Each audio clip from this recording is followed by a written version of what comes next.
All right, and we are live, and we'll just give people a minute or two to come on the podcast. And how you doing tonight, Ed? Good, good, Mike.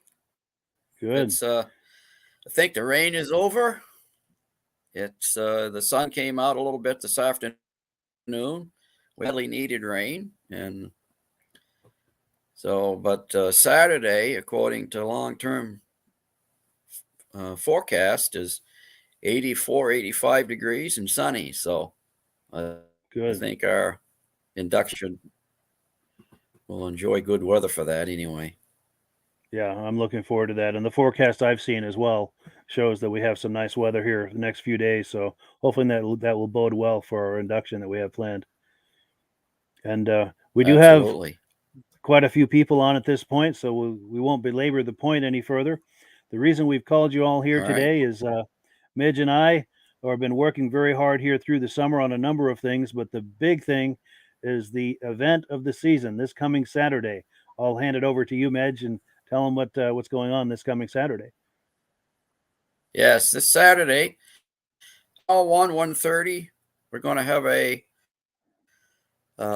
induction ceremony for 5 more snowmobile pioneers of Eastern racing. And Mike is helping us. He's helped us all season on this. And I think that most everybody is going to be able to make it. But it's at Cranes Snowmobile Museum here in Lancaster.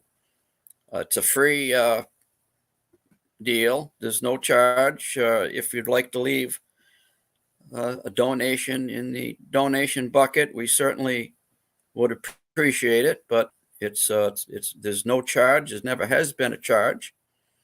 Come and enjoy the day. Bring a chair. Bring sunglasses. Probably wear a hat.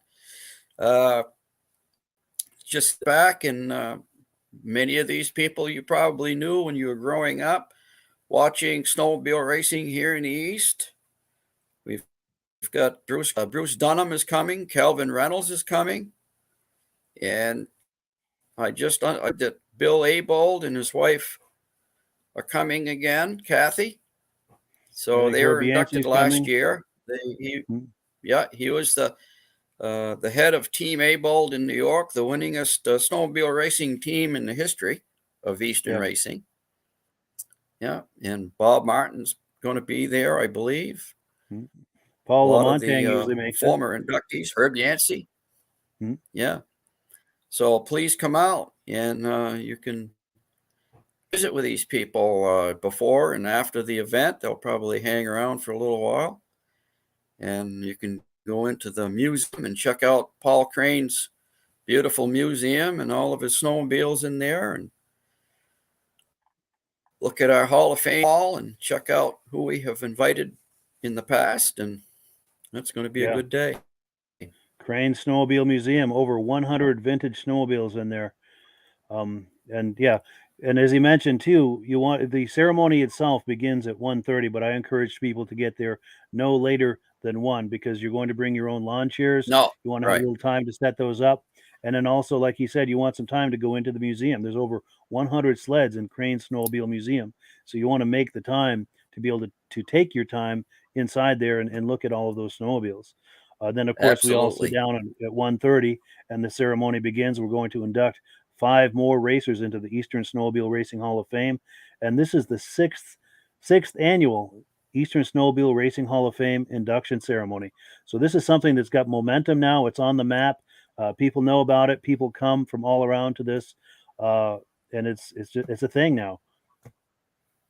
It is. It's big.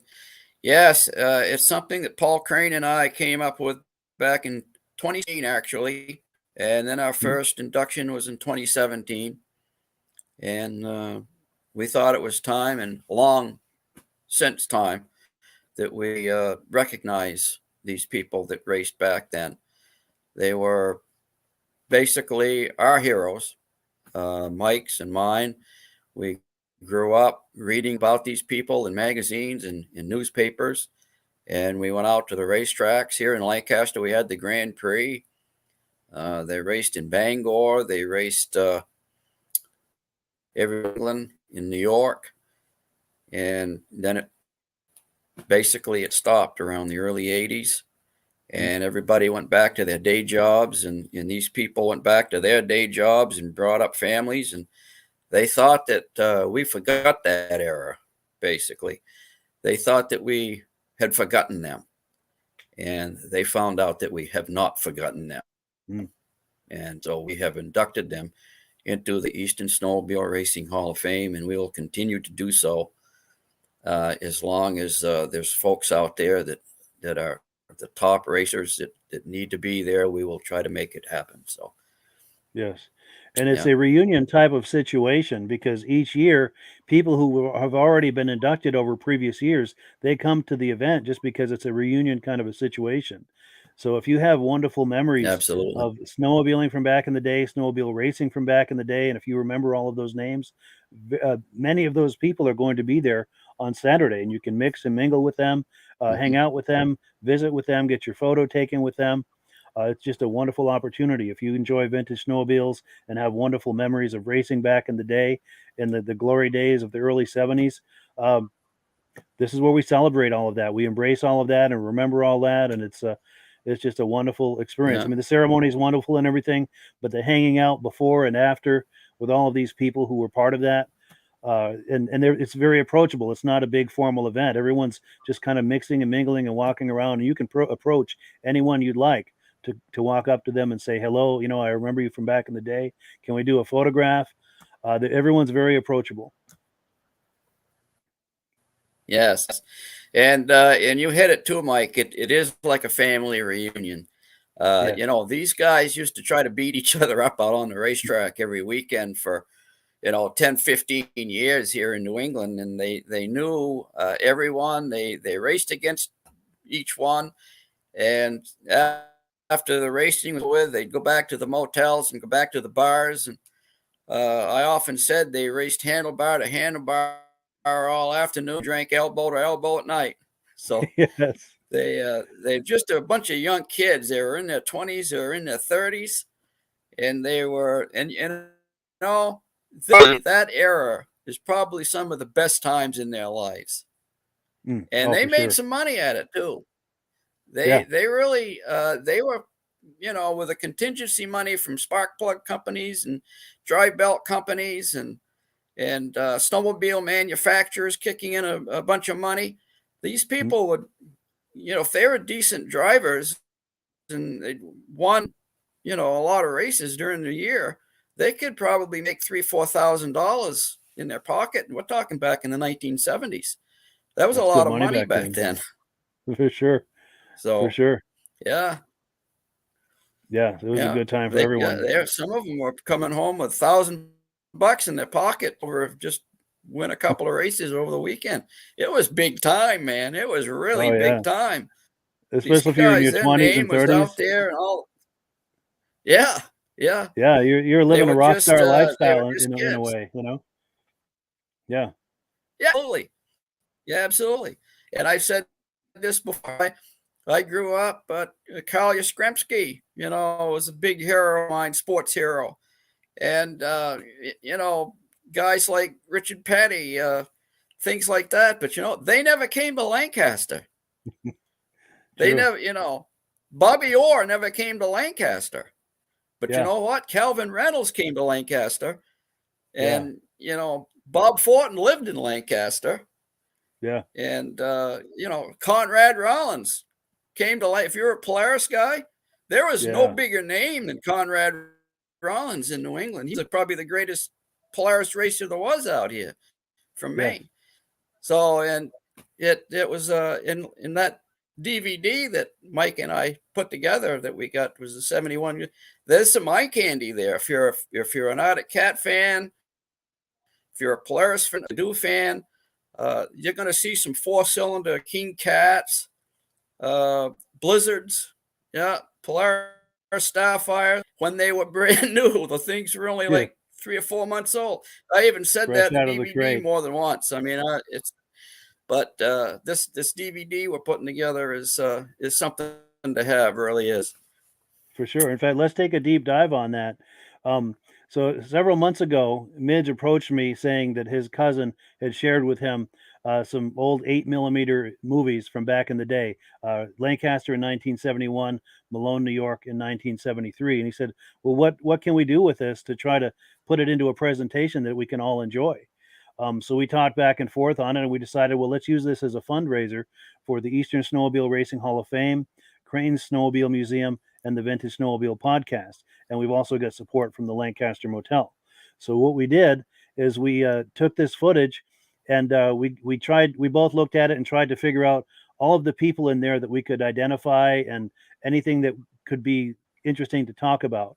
And then we just sat there in a format like we're doing now, and we just rolled it, and we would talk about it, and we would pause it for a few minutes, and well, we recognize this guy, we recognize her, we recognize him, and whatever backstory we could think of about each of these people, and some of the sleds and some of the circumstances and just everything around the racing scene in the early 70s. And we had a wonderful time doing it. And it went almost 2.5 hours, this video that we made into a DVD. And the DVD is ready. So if anyone is interested in purchasing this DVD, it's almost 2.5 hours of vintage racing footage from the early 70s, along with all sort of commentary and history and detail about it. And it's only, let me put up the graphic. Where'd that graphic go? Right here. So this first item on this graphic is that DVD, over 2 hours of vintage snowmobile programming. It's only $15 for the DVD, and of course the postal service needs to get their cut, so it's $20.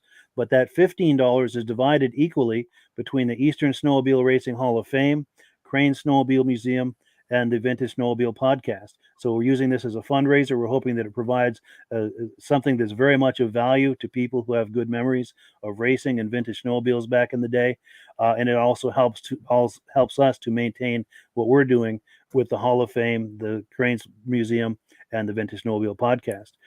Anything you'd like to add to that, or anything I've missed?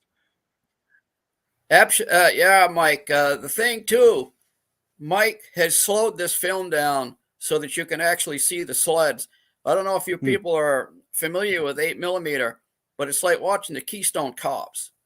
You know, they're faster than a normal speed of what they would normally be. Now those sleds are probably zipping a good 80 miles an hour straightaways, and with the 8mm, you couldn't. All you saw was a blur. Mike has slowed this whole thing down, and you can actually see the sleds go by. You can actually see the numbers on the sleds. You can pretty much tell who was driving them, and did a beautiful job setting this thing up. And then there's a few replays that we would be talking about, like for instance, that famous Enfiran wreck that Bruce Dunham did at Grand Prix in the 800 class, where he come down out of number 4, and the right front ski leg broke off. The ski went flying, and the sled dug into the snow, and it did an end-for-end flip right there in front of the main grandstand. And that was a talk over event for years afterwards, you know, because Bruce Dunham was actually going for his 3rd win in a row and able to take home that Kilkenny Cup. He was going for that Kilkenny Cup in this event, and he did that end for end. And it just we just caught the tail of that wreck, and Yes. and Mike replayed it 2 or 3 times, you know, so you can actually see the whole thing happen. And we then slowed we it down did, frame by frame also, so you can get a close look at it. Yes. Oh, he did Go a ahead. beautiful job, Mike. It's he worked this thing for at least a solid month, I think, off and on, didn't you, Mike? Really? Yeah, we've been working on this most of the summer. Beautiful piece of work, really it is. Yeah. You guys, anybody that gets this DVD would really enjoy it. Yeah, for sure. If you have wonderful memories of vintage snowmobiles, and especially of racing back in the early 70s, the glory days, the golden age of racing, and this was it's a time capsule. Yes, this is the high water mark of snowmobile racing. Yes, for sure. Yes, I think everybody will agree that the early 70s, early to mid 70s was the meat of the era. This is when, I mean, we had, you're going to see the crowds. There was 15 to 20,000 people there at Lancaster. You know, this is a town of 3,500. And I can remember one time, Bob Clark, who was working at the Grand Prix at the time, Team Arctic was supposed to show up. They wanted to get the races going about 8 o'clock in the morning. I think this was like 1970, 71. It might have been even talking about the race that you'll see on the DVD. They were looking for Team Arctic. It wasn't showing up. So they got on the CB radio and they got a hold of the driver and he says, "Where are you?" And he says, "I'm stuck." He said, they said, "Stuck? Stuck where?" He said, "I'm stuck down here at the intersection at the head of Main Street." He said, "The traffic is backed up all the way down Main Street and they're not letting me in." So they actually had to dispatch a state cruiser to escort Team Arctic up the left-hand side of the road all the way to the fairgrounds to let them in so they could start racing. It was crazy, and you're going to see this. Story. And you see the Team Arctic trailer. An exciting time. Yeah, for sure. And I think that it's 8mm footage, which what people were using back in the day, gives it a sense of authenticity. This is the real deal. It's rough around the edges and everything, but this is the real thing. This is not a recreation or anything like this. It's actual footage that was taken in 71 and 73 at actual races at the heyday, in the glory days of racing. Yeah. And I'll pop the graphic on the screen. Go ahead. Buto did it. Yeah. Just going to say, my cousin Andy Buto is the person that had the 8mm camera, and I think he took like 5 rolls of film for the Grand Prix and maybe 3 rolls for the 1973 World Series at Malone. Yeah. You're not going to see a lot of vintage racing at Malone because it rained a lot, but you're going to see how bad the track was. There was a bad wreck right in front of us. A bunch of people jumped over the wall and helped the guy, and that was something to watch. And so you're going to see the Polaris factory trailer was there, and but this whole thing is something that I think anybody that's involved in that era, remember that era when they were kids, it's going to bring a lot of memories back, and I think it's really something that people would enjoy. Yeah, and there's over 2 hours worth of that. And I'm going to pop the graphic back on the screen. Item number 1 in the blue lettering there, that's the DVD we've been talking about, the Eastern Snowmobile Racing Time Capsule DVD. Over 2 hours worth of vintage snowmobile programming. It's only $15 plus $5 to ship it, so it's only $20. There also is information in the description as far as to order. We're trying to set up to be able to take credit cards, but that's taking a little longer than we'd like. So in the meantime, if you want to order one, reserve one, you can mail a check or a money order to the address on the screen, and we'll get one right out to you. They are ready. We've got 50 of them ready, and they'll first come, first serve. And then we've got another DVD to tell you about as well. It's actually a DVD set. Let me pop that graphic back on the screen. A moment ago, we were just mentioning this upcoming induction ceremony for the Eastern Snowmobile Racing Hall of Fame. This is going to be the 6th annual induction ceremony for the Eastern Snowmobile Racing Hall of Fame. And we've been able to get each and every one on video and on DVD, and we're going to be filming this one as well. So once we're finished editing this latest ceremony that's going to happen Saturday, we're going to put all 6 of these into a 6 DVD set that you can purchase to have as a souvenir and to refer to and to remember all of this. It's $60 plus $5 for postage, total of $65. And that's going to need a little editing for this latest edition, but I plan to ship that by October 31st, by Halloween. And again, if you'd like to order that, just take a look there at the bottom of the screen. There's the address of where to send a check or a money order, and we'll get that right out to you once it's ready. We hope for that to be ready by Halloween. And anything to add to that, or? Yeah, these videos that we took when we inducted these people, you're going to see how emotional that they got for being inducted into the Hall of Fame. It's a lifelong dream, really, for anybody that spent 10 to 15 years of their life working all summer on a snowmobile, on a race sled, and getting it ready for the racing, for the next winter, and then racing every single weekend, and then going back and working on that sled all week so that it would be ready for the following weekend. And they did that year after year for 10, 15 years. And then it was over. And they went back to their day jobs, as I said before, brought up families. And they had this in their memory of things that they did, and they thought that people forgot about it. Well, guess what? We didn't forget about it. And now they're in the Hall of Fame. And they got emotional, and I get emotional. Yeah, me too. Because it's something that's near and dear to us up here in the North Country. What else did we do in the time? Think about it. Yeah. There was nothing before snowmobile racing in these little quiet, sleepy northern towns other than stay home and watch television. Yeah. You got out and maybe you got on a sled, you slid downhill, or you skied or something maybe. But there's something, folks, when you see sleds running down these fairground racetracks at 85, 90 miles an hour, handlebar to handlebar, if you're at Lancaster in 1969 and you saw Claude Hebert on his 634 motor ski cut a telephone pole off, let me tell you something. You got your money's worth. Yeah. And the induction, when he was inducted, the year we inducted him, he told the story of that. So the whole audience and everyone watching the video is able to experience that story, and it's a great story the way he told it. Yeah. And we also have interviews with all of these inductees. These DVDs we have interviews with as many of them as we could catch for an interview. So it's not just the ceremony. There's interviews, and there's bonus footage on these DVDs. So when you're getting the 6 DVD set, you're getting many, many hours of vintage snowmobile programming. Absolutely.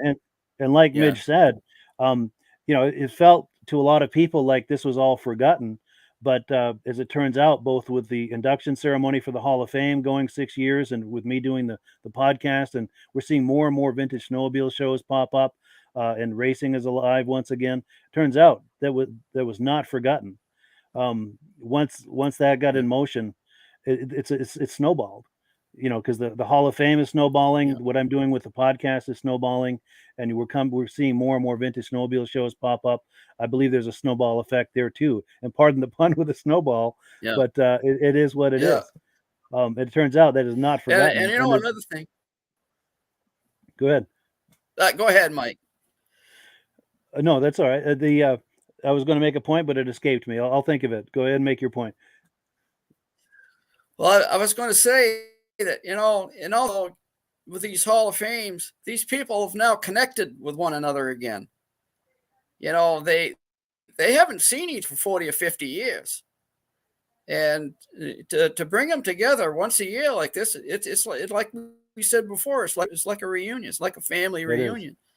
It is. It's a community. These guys raced hard against one another for 10 or 15 years.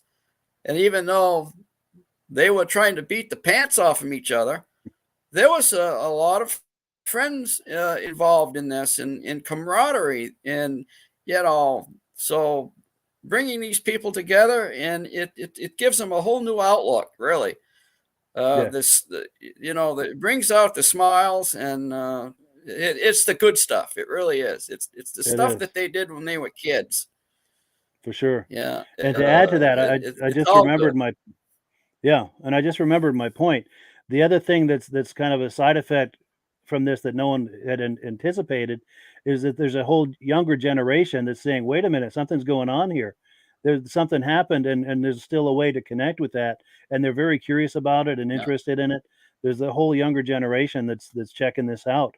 And I dare say that the vintage snowmobile hobby is in good hands as far as keeping it alive, because another 20, 30 years, people like you and I are no longer going to be around, but I'm confident that they are going to carry it forward and do something interesting with it. Right. Yeah. And it's nice too, especially with this DVD set, you can play this, years in the future to your grandkids and say, I saw that guy race, and he may no longer be with us. Like Mike said, we're probably all going to be gone here at some point, and especially there's a lot less in front of us than there is behind us. Yeah. And these things are going to be worth keeping future generations to be, when your grandkids can actually watch these. And I'll tell you what, everybody that's racing today, they're standing on these guys' shoulders. Yes. These are the guys that started racing 7 horsepower Kohler engines. Yeah. In the early 60s, and ended up racing 100 plus horsepower, 100 mile an hour IFS sleds. Yeah. They saw it all. They These are the 10 pioneers. cabs, to racing, Kevlar cab cowl snowmobiles. Sure. They're the ones they were the innovators. Sure. So And they're still with us. The thing is, they're still with us. And why give up the opportunity to be able to see these people while they're still here? Yes. And a moment ago, I referred to them as pioneers of the sport. And I'm going to go a little further with that metaphor. When you think about pioneers, you think, clearing the land and putting up the cabin and, livestock and all of this. In a very real sense, these were the people that broke that ground for the people who are racing today. They put up the, metaphorical Absolutely, cabins, Mike, and cleared the metaphorical trees, to make that happen. Yeah. And we were able to see them on this DVD. Even the 2-cycle engines. Right. Yeah. Yeah, even the 2-cycle engines started out as water pump engines. Generator engines from Austria and Germany. That's what those engines were designed for, was basically water pumps in generator for, power plants, small engines. And these guys took these 2-stroke engines, and they were doing things with them that even these engine companies didn't think was possible. They're porting them and putting bigger carburetors on them and tune pipes. And all of a sudden now this little 40 mile an hour snowmobile is doing 65. Yeah. So and adding extra cylinders to them. Yeah. Well, like you'll see on 71 Grand Prix film, they had 4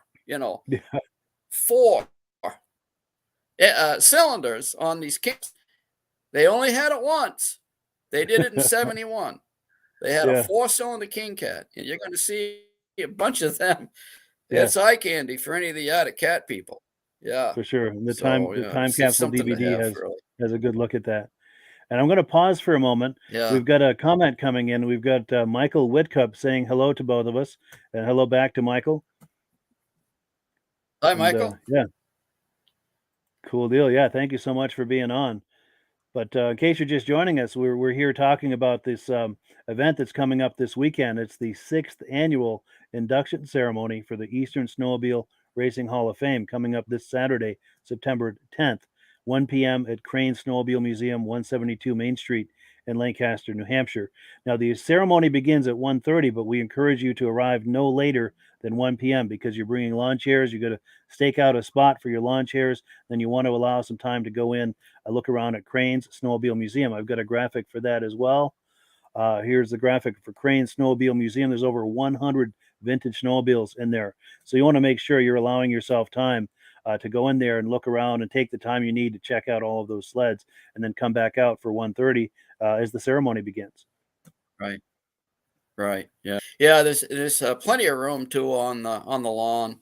How the lawn is set up out in front of the museum, it's on a gradual slope, and we set up our chairs and things for the inductees down on the low side, down in the driveway area, so that you're sitting on a gradual slope, so you're really not interfering with anyone else as far as visibility. You're always going to be able to have a good shot of seeing what's going on. So it's an excellent like an spot amphitheater for an outside ceremony.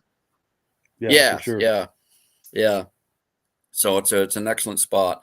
And we have a sound system, so you're Hmm. going to be able to hear everything they're saying, and nobody's got to be yelling or anything like that. So it's pretty well set up. And Greg Allen brings up his beautiful big canopy and his black and white checkered flooring. That really adds to it, doesn't it, Mike? It does. It looks really Canopy that nice. Greg brings every year. It And gives so a the great racing inductees are vibe to sitting it. underneath this canopy. Yeah, Yes, so they're in the shade. We're not in the shade, but they're in the shade. So sure. yeah, And if you're listening to this and you're thinking, well, God, that's just too far for me to drive, not to worry. We're going to be doing a live podcast of this induction ceremony. So wherever you're viewing this now, tune in at 1:30 p.m. Eastern time, and you can watch the ceremony live. I'm going to podcast it to 8 different places on Facebook and YouTube. So wherever you're viewing us now, just come on back at 1:30 p.m. Eastern time Saturday, and you can watch the whole ceremony right on your thanks to computer Mike. or your cell phone. Yes, sure. And even if you're there in person and you Yeah, want to have it on your cell phone while you're like this and you're watching the event and watching your phone, that's certainly an option. You know, it can be kind of fun. A lot of people do that at sport events and races and so forth, and it's certainly an option here this as stuff well. is all above my great pay grade. Sure, but This is yeah, Mike Lapierre's magic, if you will. sure. Yeah, I've been doing these podcasts now for several years, and it turns out there's a lot of different ways that we can use this for mutual benefit and for people to be able to enjoy things. It's turned into a great thing, and And that's we one of the have a things we're looking gentleman. forward to. Go ahead. Yeah, we have a gentleman coming up from Florida.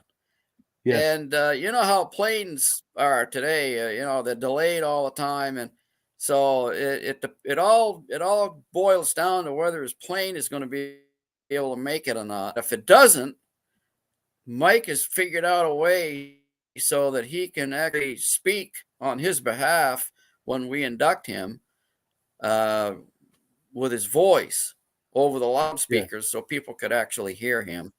So there's a way that this gentleman can say his speech if he wants to without actually being there, but we really sincerely hope he does come. Definitely. We hope he does. But we're working on a plan B. In fact, when you and I are finished with this podcast, I'm going to call him and we're going to work those details out. But yeah, we'll be able to bring him on the podcast to make his to receive his award and make his speech. We'll put a microphone up to my cell phone so that we can hear that. And then in editing, when we make the DVD, I'll take what we've done on the podcast where we've got his face and him accepting his award, and I'll just edit that all in for a final Yeah, presentation. It'll look a little different in that spot, but at least we'll have yeah, his face. We'll be able to see him making his speech. yeah, yeah, yeah, Yeah. yeah. I'll tell you what. For this old guy here, uh, we are all of us here at the Hall of Fame so glad that Mike Lapierre came into RAS back in 2018 and asked me if he could video the Hall of Fame and do some interviews. And I said, sure. And it's been a great fit for the Oh yeah. last 6 years. Mike has worked very hard for this organization. And I can't say enough good things about Mike LaPierre. So let me tell you, folks, right now, I'm not a salesman, but if whatever Mike is selling on his podcast, really think strongly of purchasing that or whatever it is, because he works very hard at doing a lot of stuff for a lot of people for free. Yeah. Yeah. And I appreciate the kind words and the encouragement like that. Yeah, I appreciate that. And I have to send some words your way as well, because this has been a wonderful collaboration between my podcast activities and the Eastern Snowmobile Racing Hall of Fame. We're a perfect fit for each other, because for me it's great content, for you guys it's great publicity. It's been a wonderful collaboration, and we're able to capture and preserve and embrace and celebrate a lot of the history of snowmobile racing. There's a lot of history in Lancaster that we've been able to put on film and put into a story for people to enjoy. It's just been a wonderful collaboration. And of course, over the last 4 or 5 years of doing this, we've become really good friends, and that's just icing on the Very cake. You, good you friend. can't ask for better Yeah. than that. You know, it's just a great No. situation from every You know, angle. like the old saying says, one hand washes the other. For sure, for sure. Yeah, it's Yeah. been a wonderful collaboration, and And a sometimes I good like to joke. collaboration, Mike. Yes, Yeah. and sometimes I And like to joke he's an that where Arctic there's, Cat fan. yeah, I like to I was joke going to that, say you're an Arctic Cat fan, and I'm a yes, Polaris fan, and those two factories are only 20 miles apart. it's true. So, you know, they were brothers, right? The Arctic Yes. Cat guy and the Polaris guy were brothers. So, you know, any closer. Yeah, it's a lot of it's an analogy there for sure. And the other thing I like to joke Yeah. about is that you and I are the Lennon and McCartney of the vintage snowmobile space. You know, as far as collaborating, because Lennon and McCartney were great collaborators. They're the what's the word I'm looking for? They're the body of work. There's a I'm drawing a blank. The sum was greater than the parts, is what I'm trying to say. With Lennon and McCartney, when they collaborated, the Yeah. sum was Yeah. greater than the parts. And in many cases, with you and I collaborating, Yeah. the sum is greater than the parts. It's much more than either of us could do on Yeah. our own. And combining, you know, one and one Yeah. doesn't Oh, always yeah. make two. One and one with a good collaboration can make 10. Yeah. You know, it's a good Yeah. collaboration. You Yeah. can really leverage your activities and everything.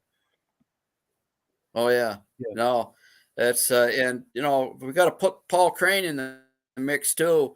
Yes, If it wasn't for Paul, we wouldn't have a home for this. for sure. Paul stepped to the plate big time, and he opens up his museum to the Snowmobile Hall of Fame. And there's that I can't say good about. You know, everything Paul has done for this whole thing has been fantastic. For sure. For sure. And then some other good friends who are also a big part of this. I'm going to pop them on the screen as well as our dear friends at the Lancaster Motel. Yes, Yeah, they host an absolutely. after party Brian for and this Ruby every year. Berryman. Yes, Yes, and yeah, this is the other thing. There's a lot of history there as well at the Lancaster Motel. The award ceremony for the racing for the Lancaster Prix used to take place at the Lancaster Motel. So there's a lot of history there. And a lot of those racers, a lot of those big name racers absolutely. like Bob Eastman and Gilles Villeneuve, they all stayed at the Lancaster Motel. So the Lancaster Motel is very That's much a part of absolutely. that history. Yeah, for sure. And Yeah, for those who are thinking about coming to this event either this year or next year, this is the place to stay. It's just a short walk from the ceremony and Cranes Snowmobile Museum. And if you're thinking about doing some trail riding in the winter, they're right on the trail. You literally park your sleds a few feet from the trail and you're there right from your door. And you're able to go on those legacy trails. The uh, the trails in Lancaster are well, let me rephrase that. Lancaster is home to the first snowmobile club in America, the first organized snowmobile club, and you're still able to ride most of those legacy trails that were created back in the early 60s, right out the door from our friends at the Lancaster Motel. And you can yeah, combine a yeah, snowmobile vacation with just a few steps away going to the Cranes Snowmobile Museum. So you can combine history on the legacy trails and going to the Cranes Snowmobile Museum, all as part of a snowmobile vacation. What other communities or towns or attractions can offer you that kind of a combination? If you're interested in history, there's no better combination that I can think of. that's right. That's right. Yeah. Yeah, Mike and I took some photos of the Lancaster Motel in reference to the garage where the first Bombardier Skidoo came into the United States. Yes. Timberland Machines, when they first came to Lancaster in 1958, bought the old Sherman Motors building. Hmm. They sold Dodge and Plymouth out of there, and it's an auto dealership, and then they closed up. So Bob Bottoms was the manager of Timberlands. Timber Machines out of Ontario purchased the building, and it's what, Mike? Probably no more than 100 feet behind the Lancaster Yeah. Motel where that old building was. The stone's Yeah. throw. So the history of the two uh, buildings, and for Bombardier Skidoo, the Lancaster Motel was the headquarters for the Lancaster Grand Prix. It's where everybody stayed, Mm. ate, twist out the trophies.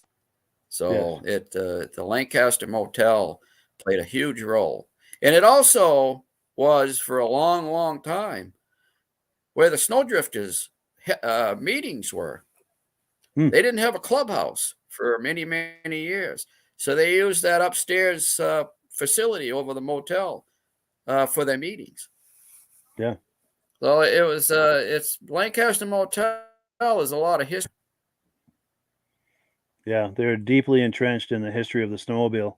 It all began in the U.S. right behind the motel, and they still to this day, even though it's new owners, they understand that history and that connection to the history of the snowmobile, and they're very much interested in preserving that, keeping that alive, and they contribute to what we're doing. They do everything they can to help us do our projects. They've made their lobby available to us to do interviews and recordings.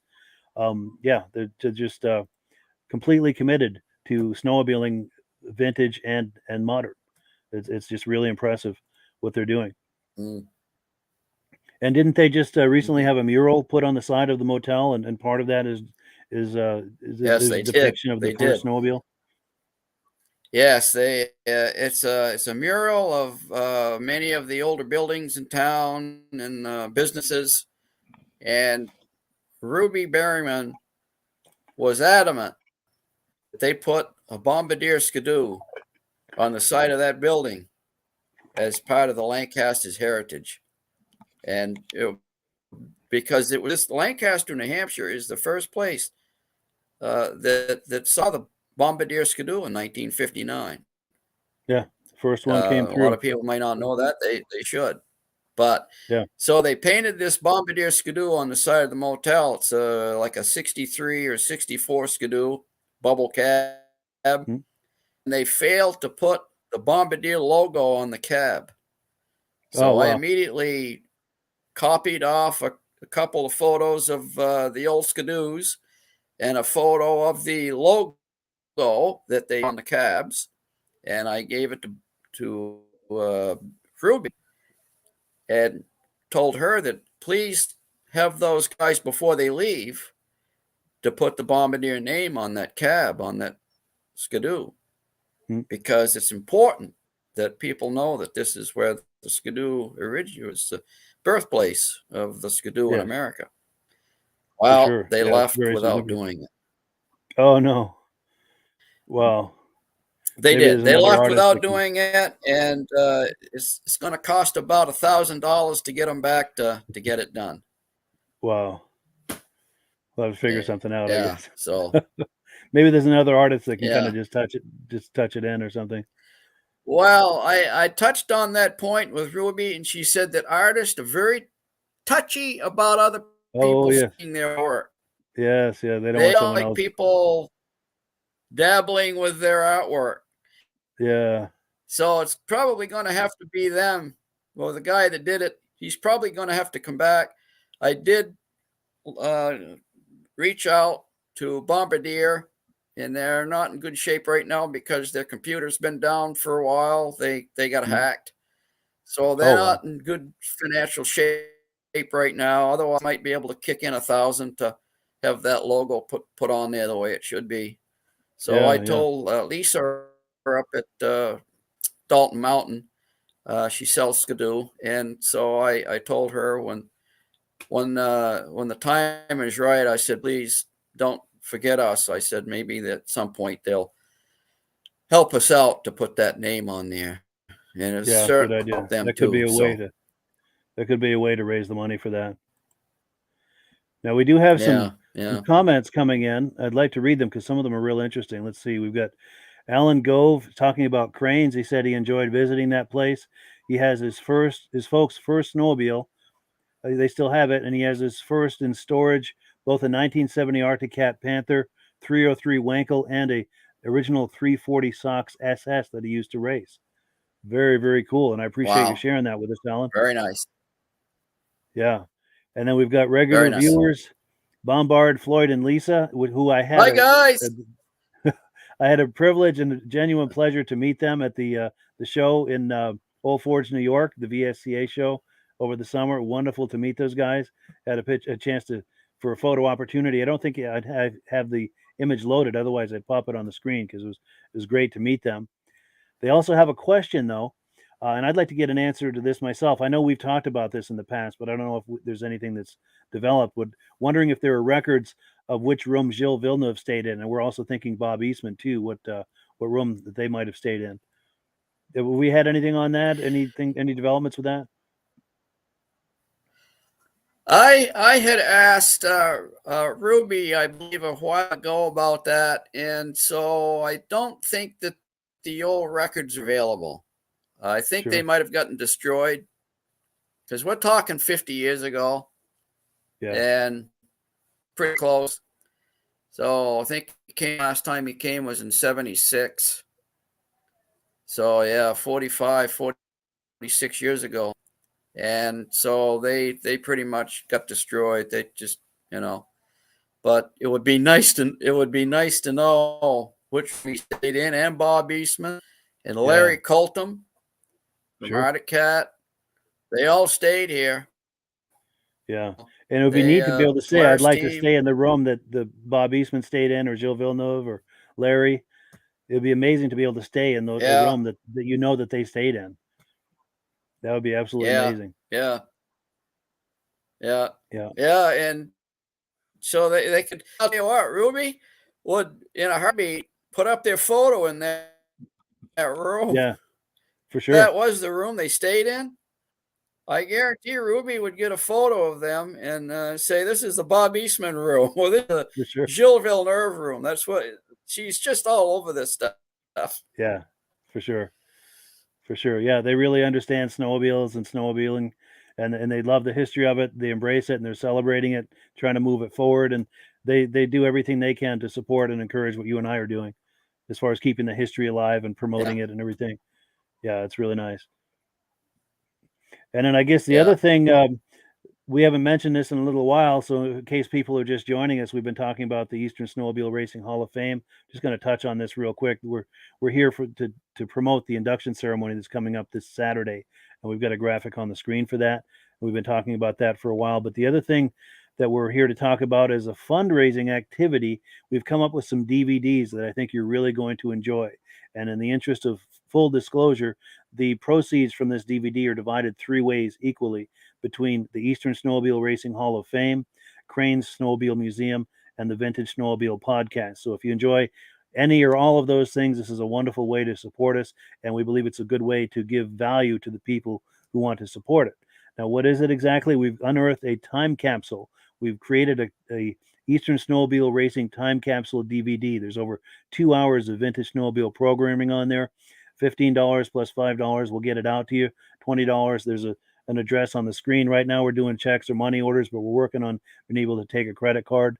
And what this is Midge found some footage, 8mm footage his cousin had from 1971 in Lancaster and 1973 in Malone, New York. And we worked together to put that together into a presentation. And we paused the video at various points to talk about people that we recognize and memories and facts and history around racing and any of these people. And I'll give you an example. Burt Morin is in there. He is the gentleman who transported the first Ski-Doo across the border from Valcourt into the USA down to Lancaster. And we talked about him for quite a few minutes in that video. So there's plenty of that kind of history all throughout this video. We go on like that for over 2 hours, just pausing the video and doing slow-mos for interesting parts, with races and accidents and people that we recognize to talk about them and their significance and what they contributed to the race, either the organization of the race or as a racer. And we go on for 2 hours like that with all sorts of history and detail and commentary and memories of just the golden age of snowmobiles. Oh Anything yeah, I've missed about that DVD? yeah, Or yeah. When you hit upon Burt Moore, he was the truck driver that Paul Crane, because Paul Crane was the first employee that Bob Bottoms hired at Timberland Machines. He hired him as a salesman.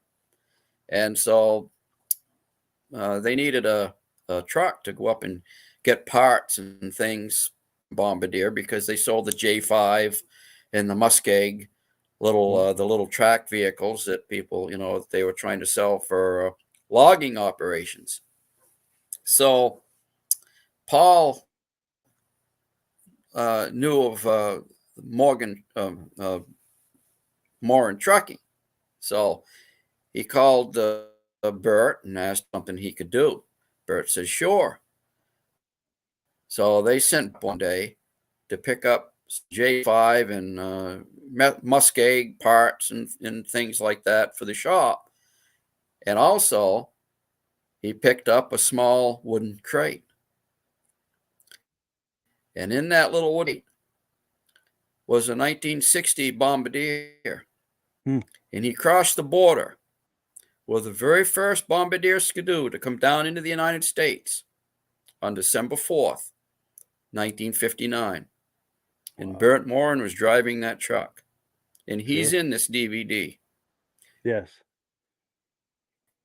And you and I talked about whether Bert ever thought of that being him being us. Like I said before, Paul Crane he was the first American to drive one. And he didn't really think much about that either. So I tell you, I don't think Bert did either. The person until later on, much later on. Now Bert did find out how special that was, but many years later. Yeah. And I think the more years that pass, the more years that pass, the more special that becomes too, I believe. Yeah. Yeah. I mean, think about it. What people can, this discussion, what the best snowmobile was, people are out of cat people, Yamaha people, Polaris people, there were Rupp people, there were snow people, and, there were Chaparral people all up through the years. Wonderful sleds, but what did they all have in common? They were copied on that little Bombardier design. You sat on a seat. There was a one-piece chassis, not a two-piece chassis with engine in the rear like the first Atticats and Polarises. Not like that.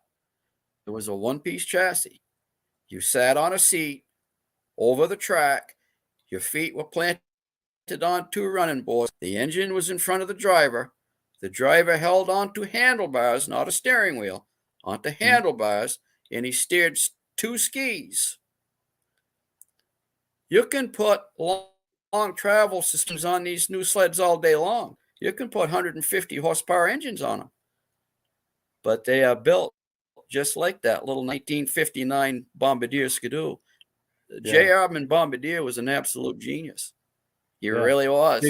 60 almost 70 years later. Made today. And it's that same format. 70 years later, that design. You can't beat that design. No.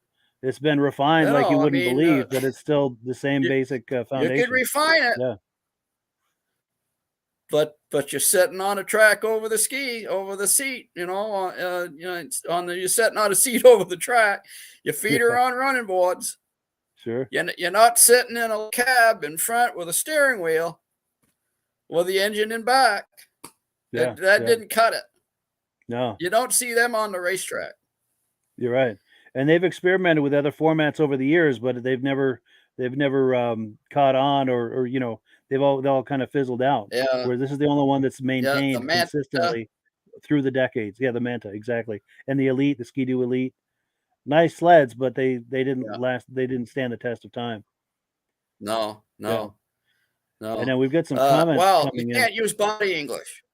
You can't use body English with people. Love to be able to control a sled. They love to swap their weight back and forth, and they like the sleds in deep snow. You can you bank it and you make the turn, and you can't do that with any other design. Yeah, it's true. Yeah, that's Yeah. what makes snowmobiling so fun is the body English. But we do have Yeah. comments coming in. We've got Yeah. Lombard, Floyd, and Lisa saying, yes, it would be wonderful to stay in one of those rooms.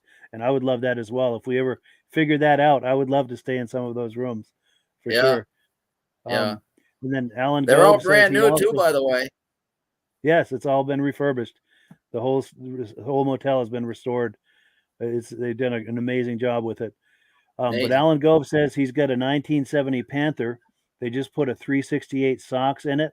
He found the machine sitting outside with 427 original miles, and it had a 399 Kohler. He also has a 71 Loudmouth Hood Puma in mint condition.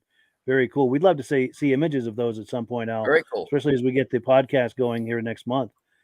And Alan says he's Yeah. interested in getting that video, and we thank you for that support, Al. In fact, they're in the description. There's Yeah. the address of where to send a check for that video, and also we'll pop the graphic here in a moment. We've got one more comment.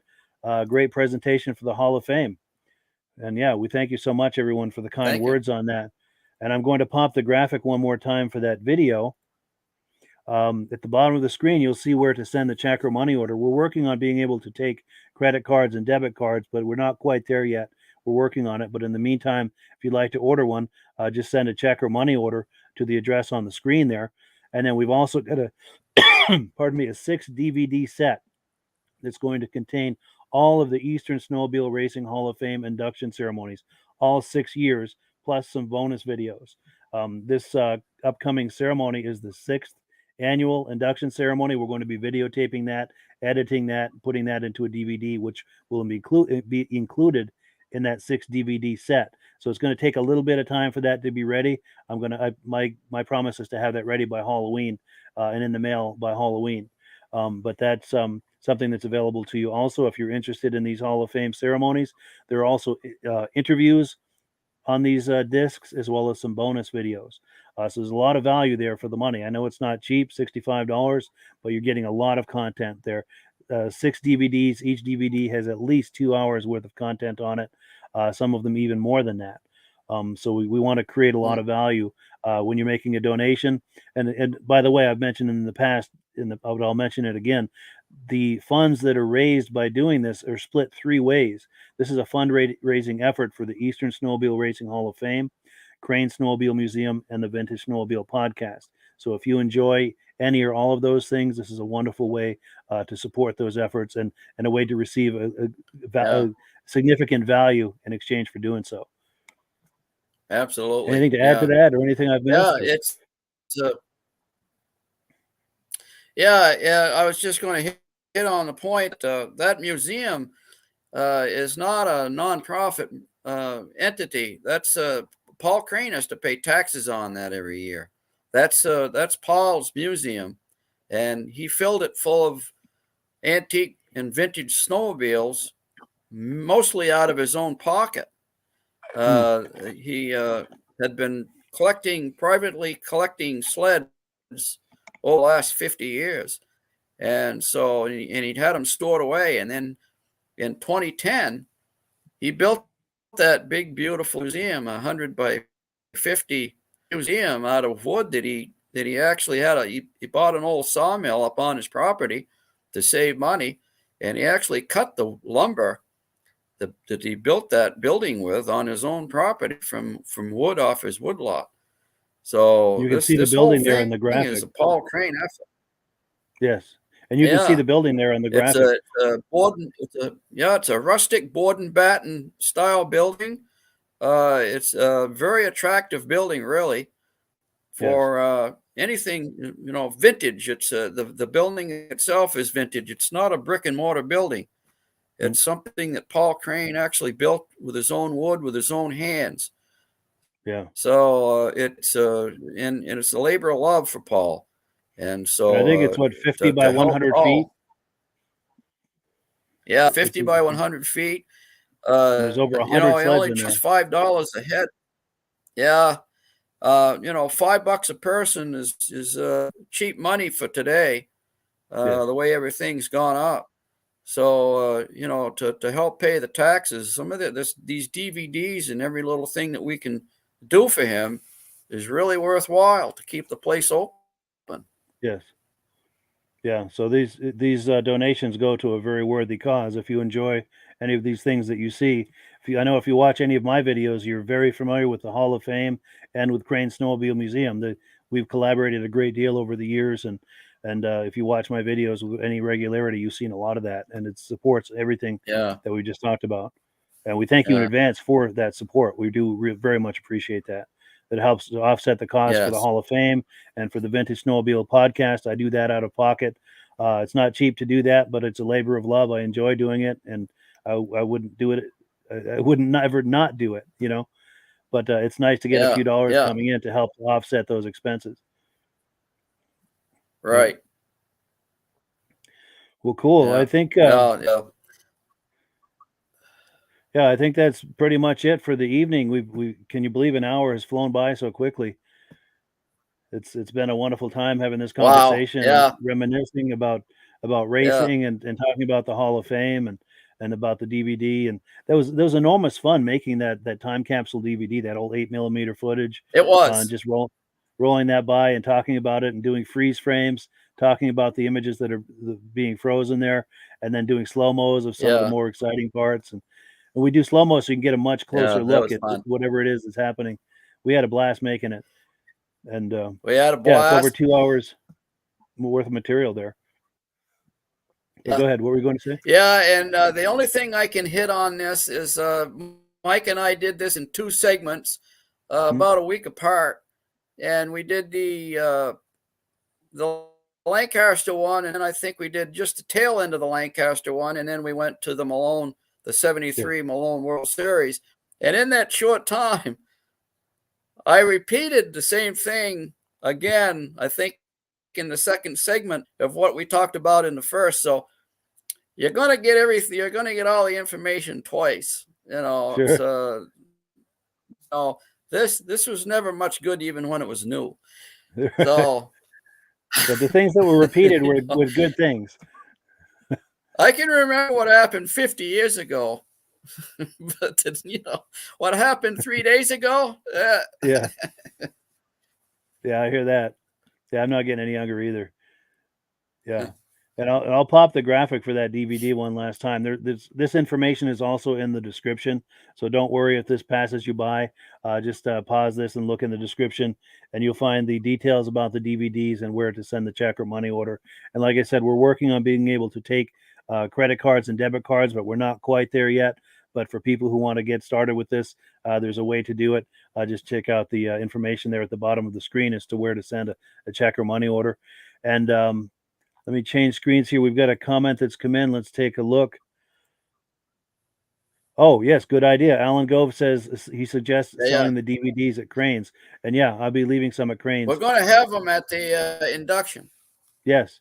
And if you show up at the induction ceremony, you'll save yourself $5 shipping. It's just $15 at the ceremony. But if we have to ship it Yes. to you, of course, the postal service has to get their cut, and because Yeah. it's not cheap even to ship a DVD these days. But yeah, great advice, Oh Alan. We no, appreciate that. everything's high. But yeah, well, that's pretty much it. Thanks you so much, Midge, for coming on. Appreciate your time. Very much looking forward to seeing you and everyone else on Saturday, and anyone who's within driving distance of Lancaster. I hope you'll join us in the ceremony. It's a wonderful, wonderful time. If you have wonderful memories of vintage snowmobiling and racing from back in the day, this is the event of the season. If you're in the East, it's worth the drive to get there. Absolutely. If you can't make it, Yeah. we totally understand. We're going to be simulcasting the event on a podcast to 8 different places on Facebook and YouTube. So wherever you're viewing this now, tune in at 1:30 p.m. Saturday, 1:30 p.m. Eastern Time, Saturday, wherever you're viewing this now, and we'll be there waiting for you with that ceremony, so you can Yeah. view it live and in real time. Yeah. In Yeah, and we've We got two more basically, comments here. Go ahead. yeah, we basically do that around 1 or 1:30, just so people can grab a lunch before they come Yeah, down. But if you want to come down at 10 or 11, we're going to be there. So, and a yeah, we'll lot of be other setting people up. also. There's plenty to see. Yeah. And Yeah. so Alan Gove is asking about the dates. I think he's asking about the Hall of Fame ceremony. That's this Saturday, the 10th, 1:30 p.m. Eastern Time, Lancaster, New Hampshire. And we've got another one saying he'll take a DVD for sure. We very much appreciate you doing that. yeah, we seriously appreciate that you guys are willing to buy these DVDs. It helps to support all of the causes that we mentioned. And like I said, for your donation, we hope we're providing some value to you in the way of some great memories. It's a great time capsule of those wonderful days.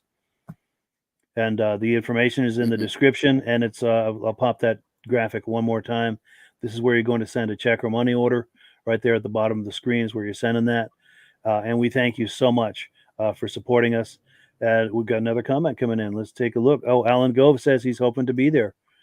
Well, we hope you're there, Al. And Great. if you do show up, be sure and approach each of us and say hello. We would love to meet you. Yes. Cool deal. All right. Well, with that, we'll call it a night. Thank you, everyone. And we hope to catch you Saturday, either in person or on the podcast. All righty. Have a good one, everyone. Good night.